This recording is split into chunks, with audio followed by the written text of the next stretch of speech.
अब तक आपने सुना कि दीपा एक्टिंग करने के लिए अपने पति प्रशांत को छोड़कर मुंबई चली जाती है और वो अब प्रशांत को पैसे देने से भी मना कर देती है। प्रशांत अपने दोस्त विवेक के घर रहने लगता है। भाई सीधे सीधे बताना, आखिर करना क्या है? मेरी कुछ समझ में नहीं आ रहा है।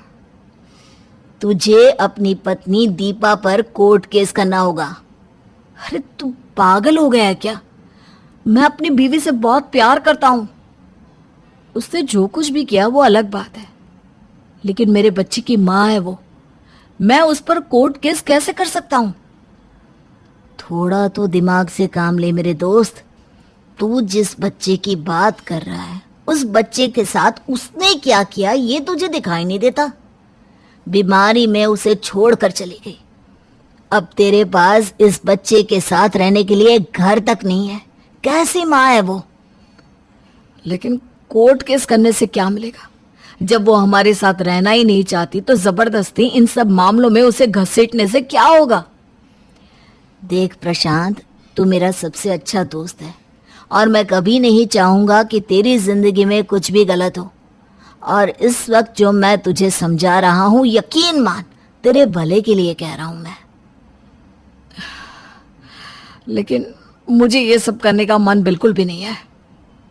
अपने लिए ना सही, लेकिन अपने छोटे बच्चे की तरफ तो देख। इसकी माँ छोड़कर चली गई, वहां तक तो ठीक था, लेकिन यार इसे भी तो रहने के लिए घर चाहिए ना। और वो घर जो तेरा अपना था, लेकिन तेरी बीवी की वजह से अब बैंक वालों के हाथों में चला गया है। शायद तो ठीक कहता है। चल ठीक है, तो अपनी जान पहचान का कोई वकील बता और मैं दीपा पर कोर्ट केस कर देता हूँ। कुछ दिनों के बाद दीपा के पास जब कोर्ट का नोटिस पहुंचा तो वापस वो अपने शहर लौट आई, लेकिन प्रशांत के पास नहीं, बल्कि एक होटल में जाकर रहने लगी। कोर्ट में प्रशांत का वकील। जज साहब, ये है मिसेस दीपा। जानते हो उन्होंने क्या किया? इन्होंने बच्चा होने के बाद जबरदस्ती अपने पति की नौकरी छुड़वाई, ये कहकर कि वो नौकरी करके घर चलाएंगी, अपने पति और बच्चे की फाइनेंशियली हेल्प करेंगी। दीपा का वकील। जज साहब, ये साहब तो कुछ भी बोल रहे हैं। दीपा ने ऐसा कुछ नहीं किया है। वो बस अपना करियर बनाने के लिए मुंबई चली गई थी। और रही बात नौकरी छोड़ने की, तो प्रशांत ने अपनी मर्जी से नौकरी छोड़ी है। उस पर किसी ने कोई जोर जबरदस्ती नहीं की है। जज साहब, बच्चे के आने के बाद दीपा और प्रशांत के बीच में ये समझौता हुआ था। आपके पास इस बात का कोई सबूत है? किसी तरह की कोई लिखा पड़ी हुई हो दीपा और प्रशांत के बीच, तो बताइए आप। जज साहब, जब मियाँ और बीवी के बीच इस तरह के फैसले होते हैं ना, तो लिखा पढ़ी नहीं होती, आपसी बातचीत से ही काम होता है। और उस दौरान प्रशांत और दीपा के बीच का रिश्ता काफी नॉर्मल था, इसलिए एक बार में ही दीपा के कहने पर प्रशांत ने अपनी नौकरी छोड़ दी। इसका मतलब आपके क्लाइंट प्रशांत के पास खुद का दिमाग ही नहीं है। अरे आज के जमाने में कोई भी लड़का बच्चे को पालने के लिए नौकरी छोड़ता है क्या?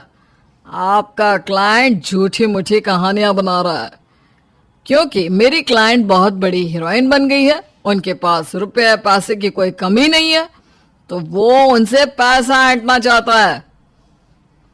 जज साहब, मेरे क्लाइंट पर झूठा इल्जाम लगाया जा रहा है। सच तो यह है कि मिसेस दीपा अपनी जिम्मेदारियों से भागकर मुंबई चली गई। उन्होंने पलटकर अपने बच्चे की तरफ देखा तक नहीं। ऑर्डर ऑर्डर, मिसेस दीपा को बुलाया जाए, पूछताछ की जाएगी। हाँ तो मिसेस दीपा बताइए, आखिर क्या इरादे थे आपके अपने पति की नौकरी छुड़वाने के पीछे? यही ना कि बच्चे को जन्म तो दे दिया, फिर हमेशा के लिए उसे अपने बाप के पास छोड़कर आप चली जाए। नहीं, ऐसी कोई बात नहीं है। मैं सिर्फ अपना करियर बनाने के लिए मुंबई गई थी और प्रशांत ने नौकरी बच्चे की देखभाल के लिए छोड़ी थी। तो आप मानती हैं कि प्रशांत ने नौकरी आपके और प्रशांत के बच्चे के लिए छोड़ी थी? तो एक बात बताइए मिसेस दीपा, अगर आप मुंबई रहने लगी थी तो आप अपनी फैमिली को भी तो अपने साथ ले जा सकती थी।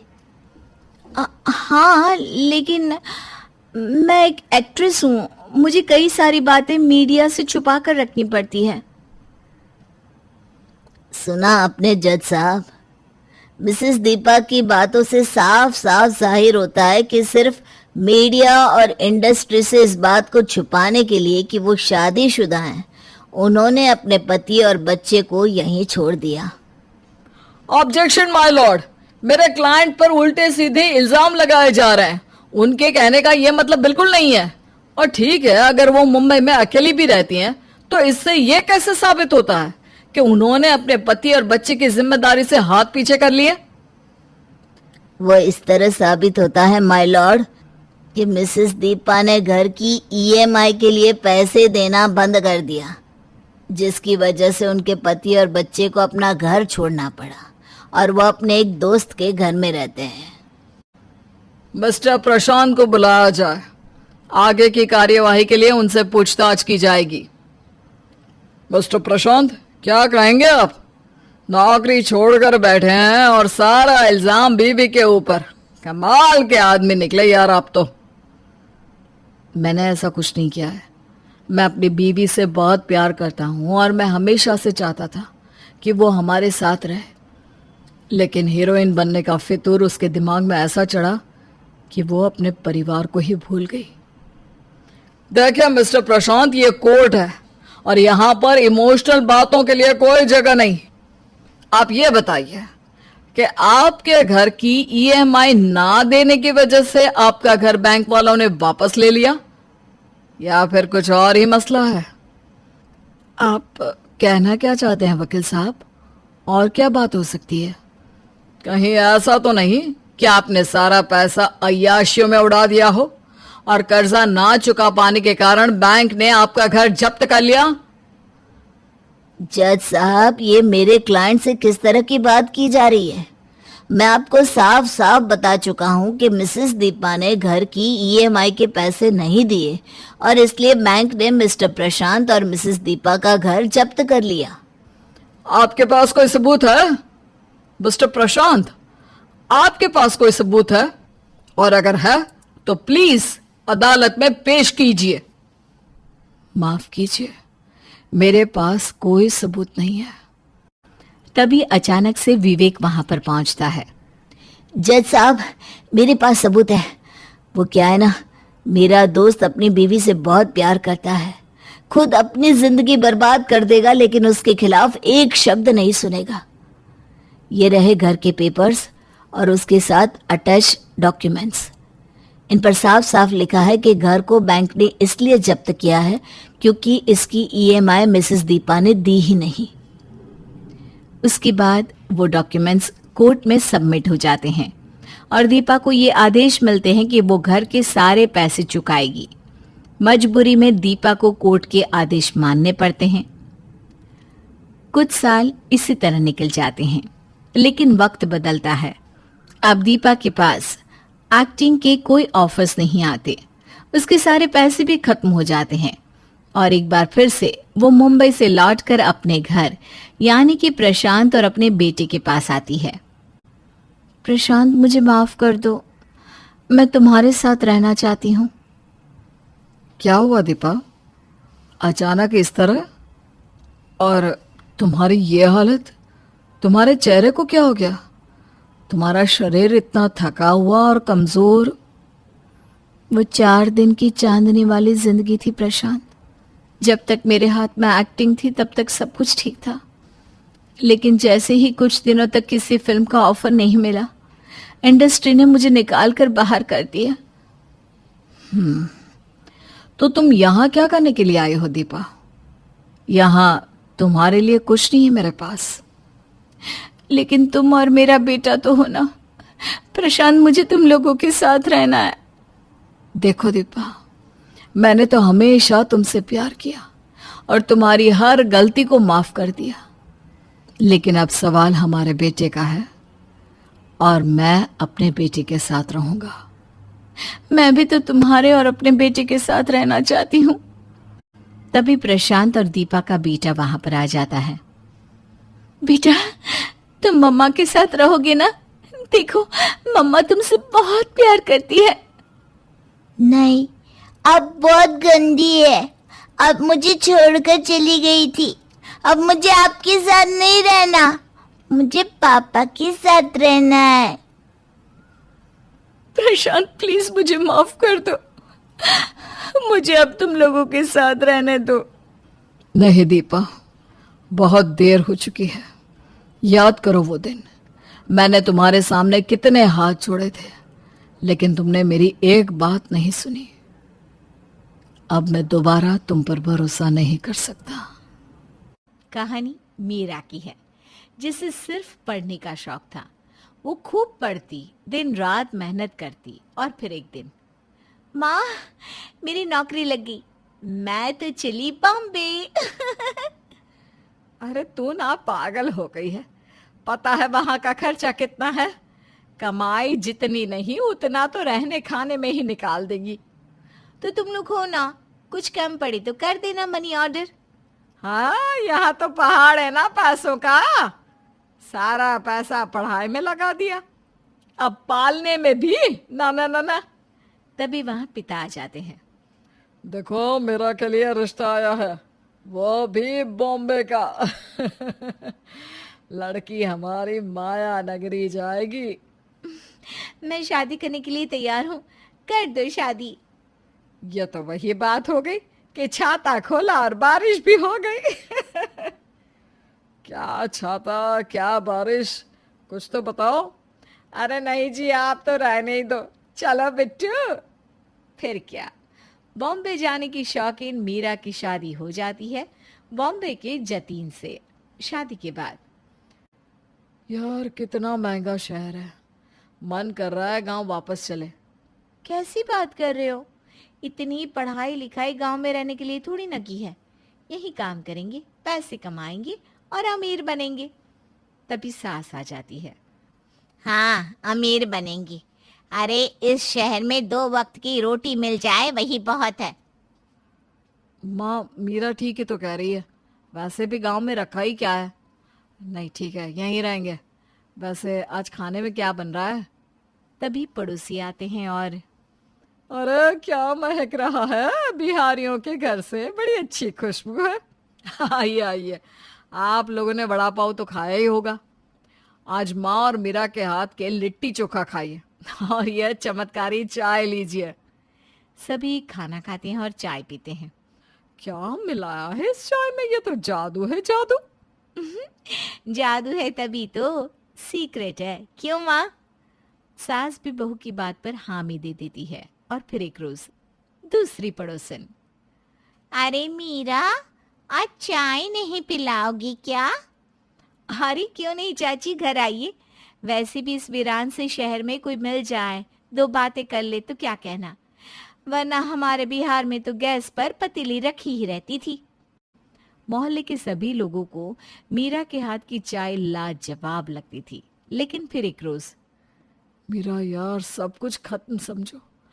चलो, अब हम लोगों को गांव जाना ही होगा। अरे कैसी बात कर रहे हो? क्या हो गया अचानक से? सब ठीक है ना? अरे मेरी तो आँख का इलाज यहाँ चल रहा है, मैं कैसे जा सकती हूँ? वैसे जाना क्यों है? हाँ, मेरी भी नौकरी है, मैं कैसे छोड़ दूं? वैसे हुआ क्या है, कुछ तो बताओ। मेरी नौकरी चली गई कोरोना के कारण। पति चुप हो जाता है और फिर थोड़ी ही देर में बहू का फोन भी बजता है। ये क्या हो रहा है हम लोगों के साथ भगवान? अब हम क्या करेंगे? ये बोलकर मीरा रोने लगती है। अरे ठीक है ना, लग जाएगी मेरी नौकरी, लेकिन तुम रो क्यों रही हो? अरे देखा नहीं, कोई फोन आया था, उसके बाद से ही ये रो रही है। हाँ, किसका फोन था मीरा? मेरी भी नौकरी चली गई। मेरी कंपनी विदेश जा रही है और वहीं के लोगों के साथ काम करेगी। अब क्या करें? अरे करना क्या है, चलो गांव, वहीं खेती बाड़ी की जाए और क्या। बहू सास की बात सुनकर और परेशान हो जाती है। वो लोग शाम को उदास से बैठे थे कि पास का पड़ोसी हाथ में समोसे की थैली लेकर आता है। चाची ये लो समोसा, चलो सब साथ मिलकर चाय पीते हैं। तभी पड़ोसन कहती है, हाँ, मैं भी चाय पीऊंगी। वो क्या है ना, तुम लोगों के घर की चाय से न जाने क्या जादू है। सारे दिन के काम की थकान कहाँ चली जाती है पता ही नहीं चलता। तभी सास बहू की ओर देखती है, बहू पति की ओर, और पति, जादुई चाय? नहीं, एमबीए चाय वाली। बिहारी एमबीए बहू की चाय स्टॉल। तीनों खुश हो जाते हैं कि पड़ोसी। क्या बात कर रहे हो आप लोग, कुछ समझ में नहीं आ रहा। इसी को तो परिवार कहते हैं, जो आंखों की भाषा समझ ले। नौकरी गई तो गई, इतने तो पैसे हैं कि हम चाय का स्टॉल खोल ही सकते हैं, क्यों? बस फिर क्या था, मीरा की दुकान बिहारी एमबीए चाय वाली बहू का स्टॉल सज जाता है। और फिर वाह, ये क्या है? बिहारी एमबीए चाय वाली बहू, क्या बात है। एमबीए करके कौन चाय बेचता है, पागल है क्या? देखने जाना पड़ेगा। यूट्यूब में वीडियो भी डाली है। बस अब क्या था, हर कोई ये देखने आता कि चाय वाली, वो भी इतनी पढ़ी लिखी, लेकिन जब चाय पीता तो उसके टेस्ट में खो जाता। वाह, चाय के साथ किताब भी है। और वो देखो, लूडो और कैरम भी। अब क्या था, मीरा की चाय की दुकान चल पड़ती है। लेकिन फिर एक रोज, मेरा वो क्या है ना, मैंने 2-4 जगह नौकरी के लिए अप्लाई किया था, मेरी तो नौकरी भी लग गई। अब क्या ज़रूरत है तुम्हें ये छोटा काम करने की? वैसे भी तुमने ये काम करने के लिए थोड़ी ना इतनी पढ़ाई की थी। कोई भी काम छोटा या बड़ा नहीं होता। वैसे भी इस काम ने हम लोगों को उस वक्त सहारा दिया जब हम लोगों को वापस जाने की भिलाले आ गए थे। हाँ, पर ठीक है ना, तब कर लिया क्योंकि मजबूरी थी। अब मैं ऑफिस में लोगों को क्या बोलूँगा कि मेरी बीवी चाय वाली है? नहीं नहीं, ये काम छोड़ना ही होगा। कैसी बात कर रहे हो बेटा? अब तो लोगों के मुंह में हम लोगों के चाय का टेस्ट भी चढ़ गया है। अब इसे बंद करना तो बेवकूफ़ी है। लेकिन पति नहीं मानता और फैसला देकर चला जाता है। और फिर, माँ जी, ये कैसी बात कर रहे हैं? देखिए ना, कितना पैसा दुकान को सजाने में लगा दिया है। बहू, तू ये काम कर, बेटे को पता नहीं लगेगा। हाँ माँ जी, मैं भी यही सोच रही थी। बहू अब पति को झूठ बोल देती है कि उसकी भी नौकरी लग गई है। देखा, मैं जानता था। वैसे भी ये काम हम लोगों के लायक नहीं था। अब क्या था, पति जैसे जाता, मीरा भी सज धज कर दुकान चली जाती। काम बहुत अच्छा चल रहा था। लेकिन फिर एक दिन पति के ऑफिस में उसका दोस्त, क्या बात है यार, भाभी ने तो पूरे सोशल मीडिया में आग लगा रखी है। हाँ, क्यों, क्या हो गया? अरे कैसी बात कर रहा है, तू नहीं जानता? भाभी की दुकान के बारे में तुझे नहीं पता क्या? ये देख, टीवी चैनल वाले लाइव कर रहे हैं। पति देखता है कि कैसे न्यूज़ चैनल वाले उसकी बीवी को एमबीए चाय वाली के नाम से पुकार रहे थे। पति मुंह नीचे कर लेता है कि अरे फक्र की बात है, हम सबसे ज्यादा कमा रही है हमारी भाभी। क्यों ना कल हम भी चले भाभी के ठेले पर। सभी की बात पर पति को शर्म महसूस होती है। वो गुस्से में बीवी की चाय की दुकान पर जाता है और सारा सामान फेंक देता है। तो तुमने मुझसे झूठ कहा था, कोई जरूरत नहीं है आपसे यहाँ आने की। और माँ, कैसे हो तुम? बहू को बेटे से झूठ बोलना सिखा रही हो, क्यों? कोई कुछ नहीं कहता। लेकिन कुछ ही दिनों बाद, पापा, हमने स्कूल की फीस जमा नहीं कराई तो मुझे स्कूल से निकाल दिया। अरे बोला तो था तुम्हारे स्कूल वालों को कि अगले महीने दे दूंगा। अरे कहाँ से लाऊं पैसे?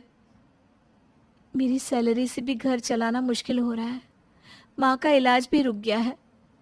चाय की दुकान से घर पर बरकत थी, लेकिन अब छोटे को घर पर बैठना है और मेरा भी इलाज। माँ ये कहकर दुखी हो जाती है कि पड़ोसी आता है। चाची, चाय दे दो, बस चाहे जितने पैसे लेने हो ले लो। तुम्हारी चाय के बिना तो अब नींद नहीं आती, सर दर्द बना रहता है। सबकी बात सुनकर पति को न जाने क्या होता है। मीरा, चाय की दुकान फिर खुलेगी और इस बार और अच्छे से। मीरा और सास पति की बात सुनकर खुश हो जाते हैं और एक बार फिर खुल जाती है MBA बहू की चाय शॉप। प्रांजल की शादी तन्वी के साथ हो गई। प्रांजल के परिवार में उसके मम्मी पापा के अलावा एक छोटी बहन इशिका भी थी। आज तन्वी का अपने नए घर में गृह प्रवेश था। परिवार के सब लोग बहुत खुश थे। बहुत धूमधाम से तन्वी का अपने नए घर में स्वागत हो रहा था। आओ आओ बहू, आज से ये घर तुम्हारा है। इस नए घर में तुम्हारा स्वागत है। हमारा इकलौता बेटा है प्रांजल, और तुम उसकी पत्नी। हमारे लिए तो तुम बेटी की तरह हो। भाभी, आज से आप और मैं दोनों पक्की सहेलियां। कोई तो मिला मुझे इस घर में जिसके साथ मैं खूब सारी बातें कर सकूं। हाँ तन्वी, देखो सब लोग तुम्हारे आने से कितने खुश हैं। कुछ देर बाद बहू के कमरे में। तन्वी बेटा, तुम्हारे मुंह दिखाए की रस्म में ये देखो, स्पेशली तुम्हारे लिए ये साड़ी मंगवाई थी मैंने। इस रस्म के लिए तुम यही पहन कर आना बेटा, बहुत प्यारी लगेगी। भाभी, और ये नेकलेस देखिए, ये साड़ी के साथ बहुत खूबसूरत लगने वाला है। आप इसे जरूर पहनना। मम्मी जी और इशिका, आप लोग मुझे कितना प्यार करते हैं। थैंक यू सो मच, मुझे एक बेटी की तरह और एक दोस्त की तरह प्यार करने के लिए। अरे भाभी, इकलौती भाभी हैं आप, इस घर की इकलौती बहू। अब सब आपको प्यार नहीं करेंगे तो किससे करेंगे? 1 महीने बाद। भाभी, मेरे कॉलेज शुरू हो गए हैं। आप प्लीज मेरे लिए जल्दी से लंच बना कर दे दो। मेरा कॉलेज का टाइम हो रहा है। इशिका, मुझे तुम्हारे भैया का भी लंच पैक करना था। या तो तुम 10 मिनट रुक जाओ, या फिर प्लीज मेरी थोड़ी सी किचन में मदद कर दो ना, ताकि हम दोनों मिलकर जल्दी से काम कर पाए। क्या कहा तुमने? अब तुम मेरी बेटी से काम करवाओगी?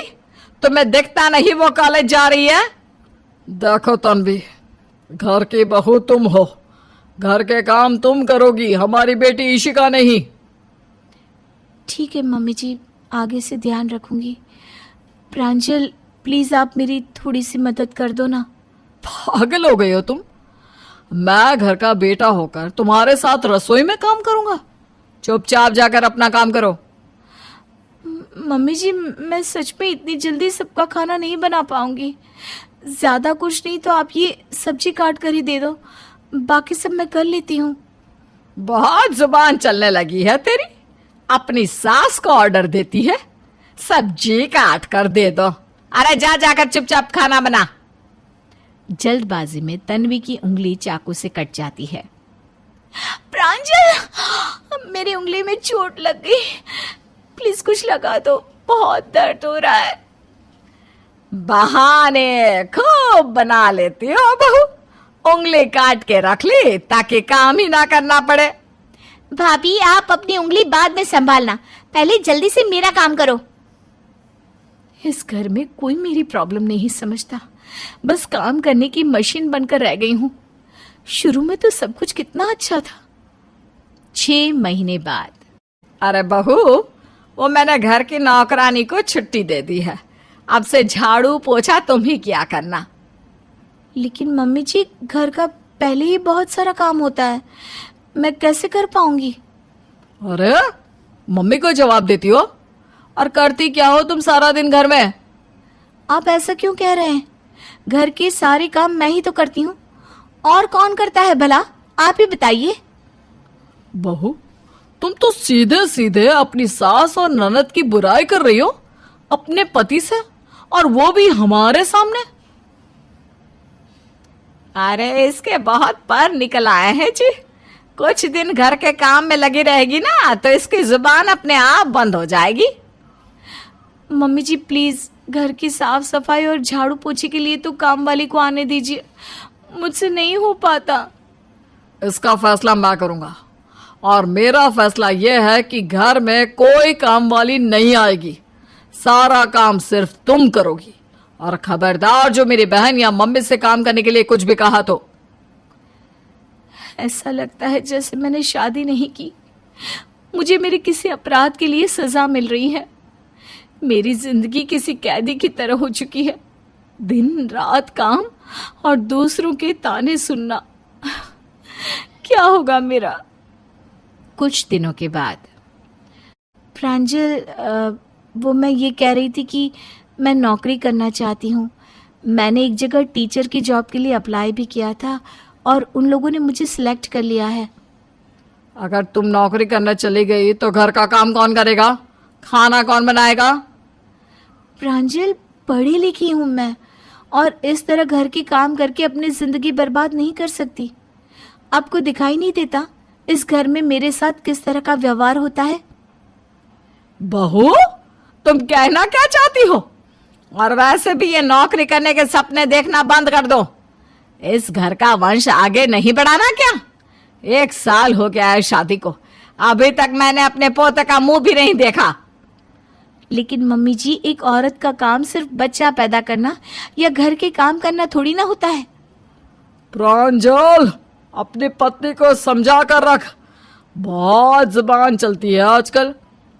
भाभी, अब आपकी और भैया की शादी हो गई है और मम्मी आपके बच्चे को खिलाना चाहती है, तो इस पे गलत क्या है? सब लड़कियों को शादी के बाद बच्चे पैदा करने पड़ते हैं। मैंने बच्चा पैदा करने से कब मना किया? लेकिन पहले मैं नौकरी करना चाहती हूँ, अपना करियर बनाना चाहती हूँ। कह दिया ना, इस घर की बहुएं नौकरी नहीं करती। चुपचाप अपना घर संभालो और बच्चा पैदा करके दो। जैसा माँ ने कहा है वैसा करो, समझ में आई ना बात? तन्वी के ससुराल वाले उसे नौकरी नहीं करने देते। तन्वी की जिंदगी अब नरक बन चुकी थी। दिन रात तन्वी अपने ससुराल वालों के बुरे बर्ताव को फेस करती थी और बहुत परेशान रहने लगी थी। यही सब करते करते 10 साल बीत चुके थे। तन्वी का बेटा अब पूरे 8 साल का हो चुका था। मम्मी, इस घर में आपसे कोई अच्छे से बात नहीं करता, सब ऐसा क्यों करते हैं? अरे बेटा, तुम्हें परेशान होने की कोई ज़रूरत नहीं है, बस अपनी पढ़ाई किया करो। हाँ मम्मी, मुझे आपको इस तरह रोते हुए देखना बिल्कुल अच्छा नहीं लगता। क्या हम किसी अलग घर में जाकर नहीं रह सकते? लेकिन बेटा, यहाँ तुम्हारे पापा हैं, दादाजी हैं, दादी है, सब तो यही है। नहीं मम्मी, लेकिन आप तो खुश बिल्कुल भी नहीं रहती हो। सारा दिन रोती रहती हो, घर के काम करती हो और फिर भी पापा कितना गुस्सा करते हैं आप पर। दादी भी चिल्लाकर बात करती है। चलो ना, हम कोई दूसरे घर में जाकर रहते हैं। शायद मेरा बेटा ठीक कह रहा है। अब वो बड़ा हो रहा है। अगर वो इस तरह मेरे साथ बर्ताव होते हुए देखेगा तो अपनी जिंदगी में क्या सीखेगा? मुझे कुछ न कुछ करना ही होगा। अगले दिन, प्रांजल, मुझे आपसे तलाक चाहिए। क्या बकवास कर रही हो? मैं कोई बकवास नहीं कर रही हूँ प्रांजल। 10 साल हो गए हैं हमारी शादी को। आप सब लोगों ने मिलकर मेरे साथ जानवरों जैसा व्यवहार किया है और अब मेरा बेटा इन सब बातों को समझने लगा है। अरे जाएगी कहाँ तलाक लेकर? कोई ठिकाना है क्या तेरा? मम्मी जी, आप उसकी चिंता मत करिए। आपने मुझे कभी नौकरी नहीं करने दी, लेकिन मैं अपना और अपने बेटे का ख्याल रख सकूं, इस काबिल हूं। तुम अकेले इस घर से जा सकती हो, मेरा बेटा कहीं नहीं जाएगा।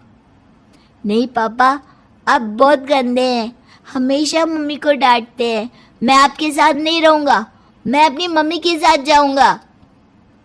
एक काम कर प्रांजल, कस्टडी का केस डाल दे इसके ऊपर।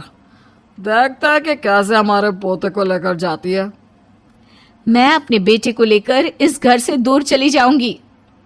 कान खोलकर सुन लो, तुम चाहे कुछ भी कर लो, अगर अपने बेटे के साथ रहना चाहती हो तो तुम्हें इस घर में रहना ही पड़ेगा। मैं तुम्हें अपने बेटे को लेकर कहीं नहीं जाने दूंगा। तन्वी प्रांजल से तलाक ले लेती है, लेकिन तन्वी का पति अपने बेटे को तन्वी के साथ जाने नहीं देता। काफी दिनों तक कोर्ट में केस चलता है और उसके बाद फैसला तन्वी के पक्ष में आता है। अब से मेरा बेटा मेरे साथ रहेगा और आप लोग मेरा कुछ नहीं बिगाड़ सकते। आप लोगों ने मेरी शादी को उम्र कैद की सजा में बदल दिया था। मैं एक जीती जागती इंसान हूं, किसी की कैद में नहीं रह सकती। आज से मैं और मेरा बेटा आजादी की जिंदगी जिएंगे, खुश रहेंगे।